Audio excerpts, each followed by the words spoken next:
Good morning again. Here we got another day in Seneca Avenue. First of all, I wanted to show you all this area that doesn't look very good right now. It's going to look very nice, I hope, soon when we can transform it into a little square. It's gonna have places to hang out, benches, plants, trees, some shade. So hope you stop by in some years and see the progress. The ecological transformation of Seneca Avenue between San Jose and Cayuga Avenues in the Isles Creek watershed. So as you can see, this is the map of what the project is going to be all along till Balboa High School and following downhill, trying to trap as much water in the watershed as possible. With the California native plants, we are absorbing, making sure the soil absorbs more water, much more water than the concrete. Otherwise, with the concrete, the water just keeps going down. Look at the behavior of the water on the concrete when it goes downhill. This is what happens during flooding. The concrete is not absorbing the water.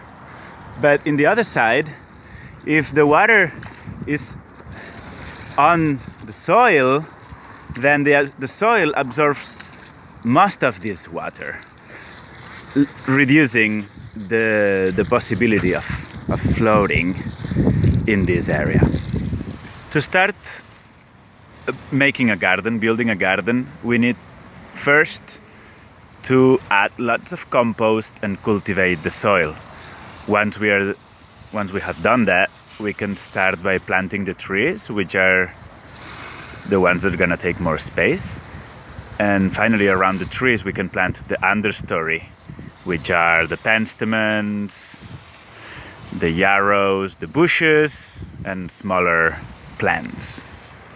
Once we've planted the plants we chose, it's about maintaining this garden. The main work for maintenance in gardens, it's watering and weeding, and of course replanting more plants if some of the plants you've planted die. The first thing I do always is watering the storage trees. We have some cyanotus trees left to plant and 2 red buds.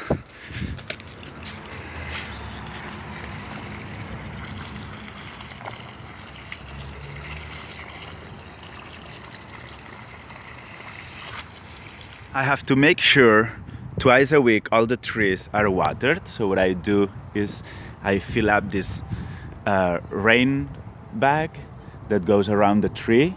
While it's filling up, what I do is weeding. As you can see, there's tons of weeding to do, especially in this area where those kind of grasses are taking over. They have spreading roots, so they are very hard to remove. Often we will have to use a tool to make sure we remove the weeds with the root. Like for example, this kind, the dandelion, sometimes it's hard to remove with the root. But for example, the malva, it's very easy to remove without a tool. We decided to use biochar in the little beds along the street side because it's surrounded by concrete, so it's much more dry, and we are trying little techniques for the plants to grow better. In the street side, we don't use biochar because the bed it's much bigger, and we think it will contain water better than this side. Because the production of this compost is slower, we've decided to use the biochar directly mixed with water and molasses.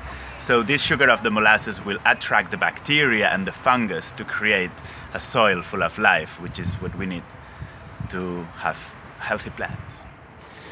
Here is where we keep the biochar that we've been using.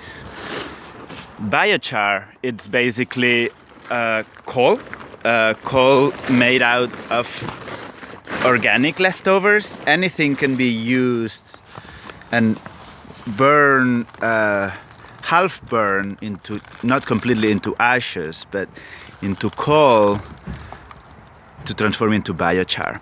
This biochar, this coal, has tiny little pores, and these little pores allow bacteria and fungus to grow much better, and it's like a sponge. It keeps the moist. Small cyanotus, California poppies,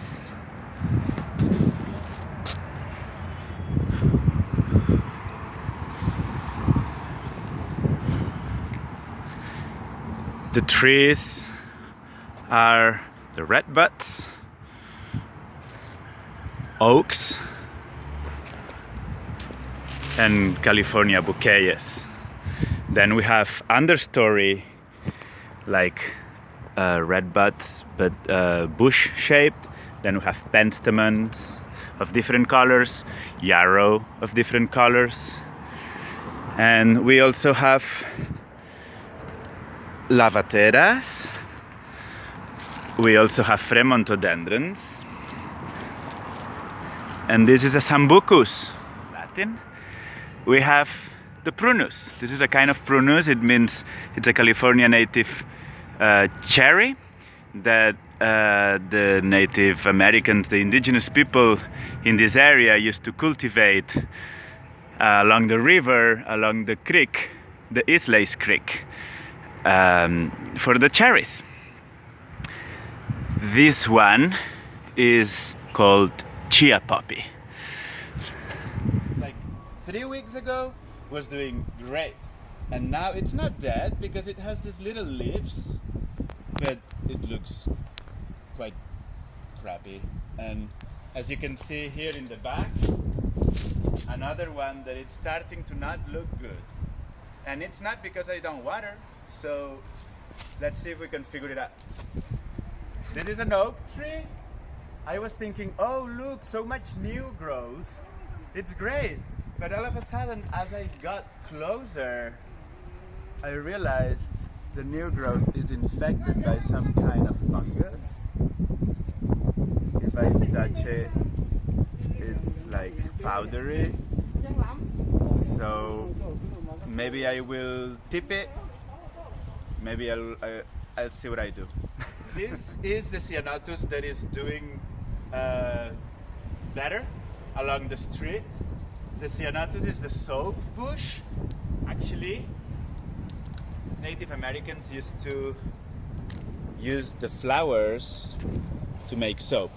You just have to put it in your hands with water and it creates foam. This bush is the fremontodendron.